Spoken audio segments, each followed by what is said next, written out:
In this video, I'm going to be discussing the do's and the don'ts of motorcycle camping. I didn't have anywhere to hook my mic, so it's on a paintbrush. Hopefully this will work out for you guys. My name is Jess. I have enjoyed motorcycle camping for the past 8 years. I've only been riding about 10 years, but for me, motorcycle camping is more about having fun, enjoying my campsite, enjoying my motorcycle, and not a means of getting by, if that makes any sense. For me, camping is the goal, camping is the destination, and just being outside on two wheels is really the reason why I enjoy doing it. In this video, I'm going to talk about some of the do's and the don'ts if you are like me and you are not living in a campground on your motorcycle. If you are trying to go camping full time and live off your bike full time, disregard this video. This is not for you. This is for the people who want to go enjoy a fun overnight camping, a rally, or just go hang out with their friends or be alone in the woods. So my first don't for you guys is do not spend thousands and thousands of dollars in your gear. If you are camping off of your motorcycle, if you know where you're going to be going, if the temperature is not going to be extreme or it's just a fun weekend at a rally, don't spend a crap ton of money on your gear. Does more expensive gear mean higher quality gear? Most of the time, yes. For the most part, all you need is something to keep the rain off of your head, keep the bugs out of your gear, and enjoy a decent night of sleep. Clearly tell it's pouring, and I must say, having this tent, it's gonna be real nice setting up in here. Even though I'm already soaking wet, I have all of my belongings on the ground, but at least I have somewhere dry to stand up and start setting up my campsite. I recommend the do is to borrow gear if you can, especially if you're not an avid camper. Test it out, borrow your friends, or go to like Amazon or Walmart or any of these like refurbished camping stores, an army surplus store, test out the gear that you actually plan on using and make sure you know the temperature of where you're going to be camping. My biggest issue that I had when I first started camping was underestimating how cold it gets at nighttime. I needed a warmer sleeping bag. And not having good quality sleeping gear. Think about that, but if it's in the dead of summer and you're just camping overnight at a local campground, you can totally get away with a $30 tent and some easy camping gear. Do not let the influencers influence you out of your money. We all got to start somewhere. This one I have been guilty of many, many times. Proud to say I've gotten better throughout the years, but don't overpack. You're gonna overpack. And the one thing I want you to not overpack on is your clothes. As long as you got a clean pair of underwear and some clean clothes to sleep in, you'll be good. You're camping, baby. Like, you're gonna get dirty, your clothes are gonna get dirty, they're gonna smell bad. So just keep wearing the same clothes if you can for as long as possible, because when you're riding, they're gonna get dirty and smell like bugs in the road and sweat and all of that stuff. So don't overpack your clothes. What I do recommend is get yourself, like I said, clean underwear, clean sleeping clothes, pack a very lightweight towel if you have one, because most campgrounds have really nice shower houses. Like, you can shower, and as long as you have clean clothes to sleep in, like, you're gonna be okay. This doesn't mean that if it's going to be in the freezing temperatures or super, super hot, not to pack accordingly, but I will say I almost always pack 2 pairs of jeans when I don't need to. I always pack multiple hoodies when I don't need to. It just takes up unnecessary space. And you want to save that space for gear that could actually save your life, like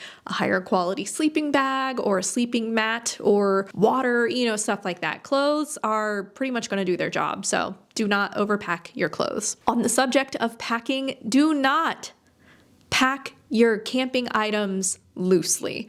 I have seen so many people only use bungee straps instead of proper rock straps, ratchet straps, or net bungees. Well, just got the bike all packed up, and as I mentioned, I'm getting very efficient at doing this.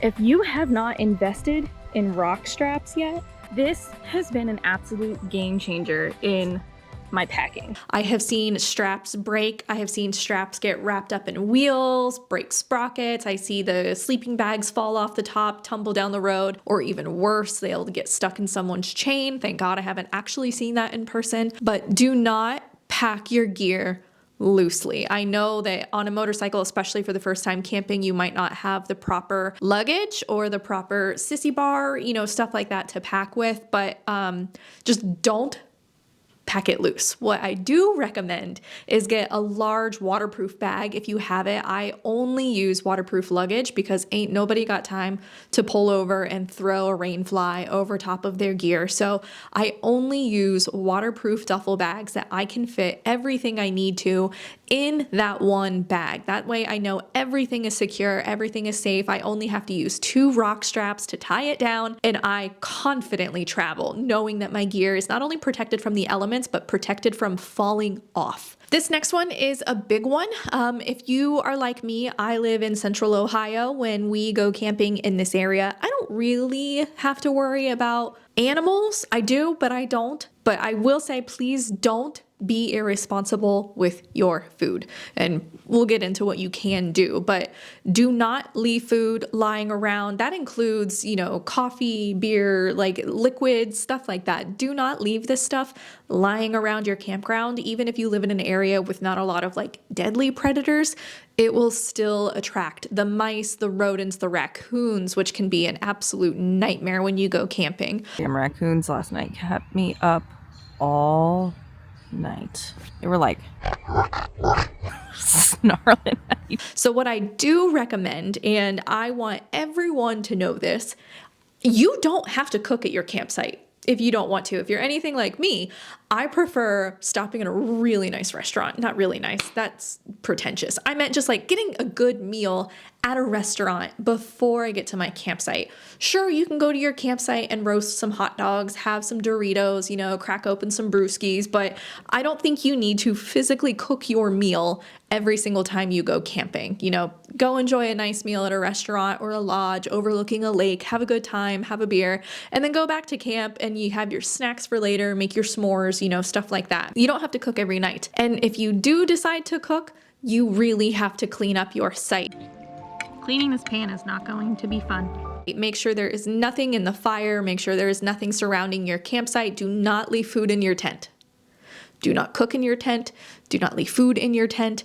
If your tent smells like food, you're basically just attracting bears or whatever have you into your tent, and you don't want to do that. So what I recommend is also getting a waterproof bag or some kind of bag and a long lanyard or a rope or something, and hang it over a tree far enough away from your campsite. I shouldn't have to tell you how to store your food, but it is important. Obviously, if you're in an area with bears, and if the campground has a bear box, put everything you own with a scent in that bear box. Like, be as conscious as possible with animals, because once they start coming around, it is really hard to get them to stop. There's a whole lot of nothing behind me, and I do not like that. So instead of putting my tent right here, I put it right here next to my bike so I could be closer to things and stuff. Bear box with all of my belongings. I don't have any food. And then my table. And then bear country. Ugh. So yeah, don't be irresponsible with food. Do not trust the forecast.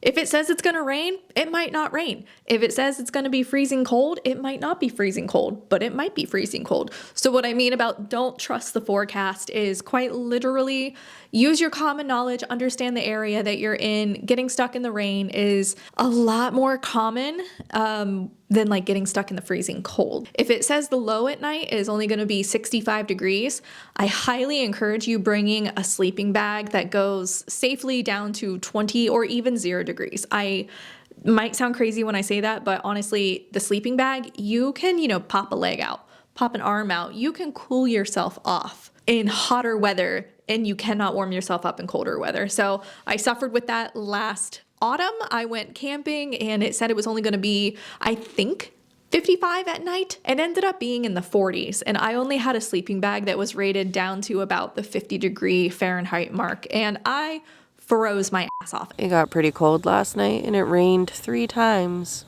I don't think I slept at all. And I'm an experienced camper, so that was a rookie mistake. I should have paid closer attention to the radar and closer to my time of when I was going to go camping. Don't take the forecast verbatim, but do be prepared. Like I said, I always pack a sleeping bag that is significantly warmer than what I'm actually going to be experiencing while I camp, because I can cool off at night with a hotter sleeping bag instead of trying to get warm with an inadequate sleeping bag. This one is kind of new and something that changed after 2020 during COVID and all of that, but do not just show up to your campsite. A lot of campgrounds, especially a lot of campgrounds that are, for me, like ODNR, the Ohio Department of Natural Resources, state-owned campgrounds, federal campgrounds, you can't just show up. They don't accept walk-ins anymore, and some might be different, but just do a little bit of research. That's what I'm trying to say here. Research where you're going to be camping. I've gone to a few campgrounds on 2 wheels, and the whole campsite is just on a hill. That was really inconvenient, not only to ride a motorcycle onto, but also to set up a tent. You know, I would highly encourage you to do research, get on Google Maps, call, ask questions about the terrain. You know, you could be going to a beautiful campground, but if you're like me on a 900-pound bagger, you don't want to ride down 10 miles of like some super sketchy gravel roads. You might want to. I don't want to. Call ahead, do research, read the reviews. Don't feel like a Nancy boy if you don't like what it looks like. I solely pick my camping sites based on the terrain getting there and the pictures. Pictures are important. Do not rely on your cell phone.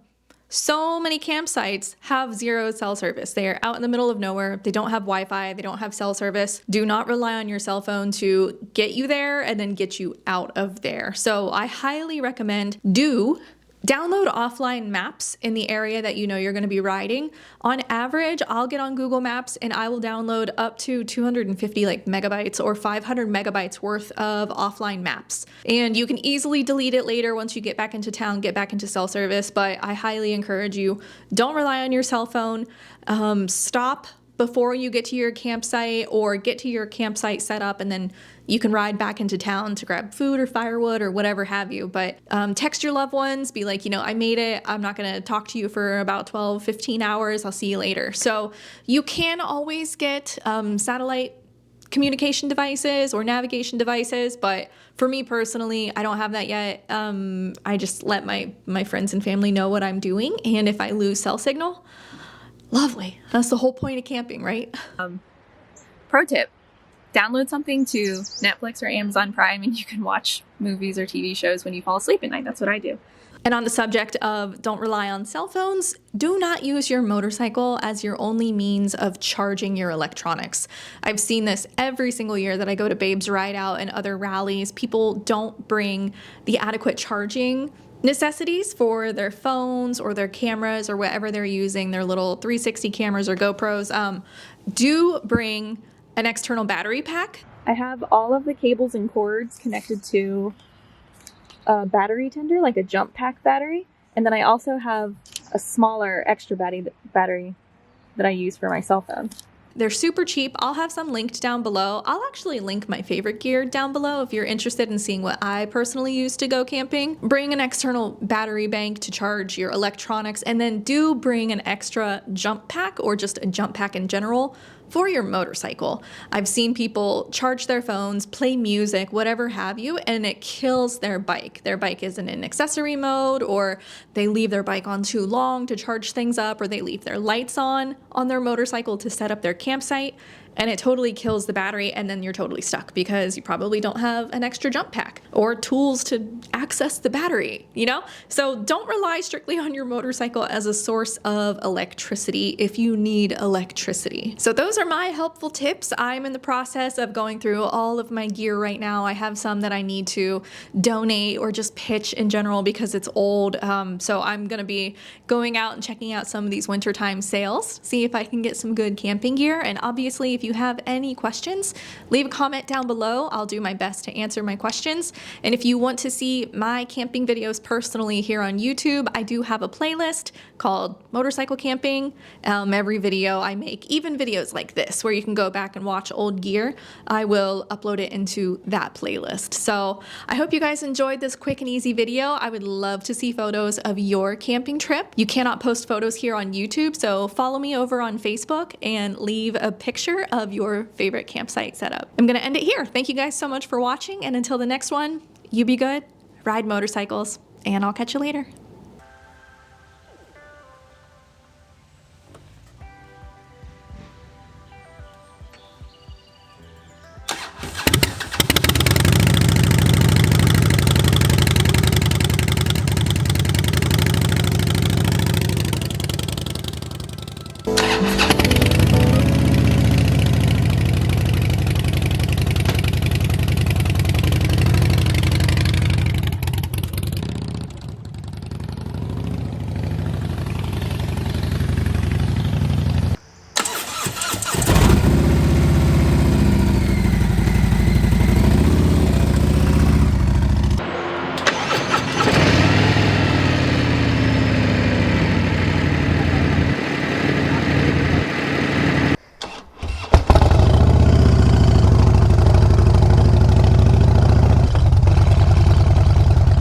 I'm like laughing so hard I can hear my beer bottles rattling in my trash bag.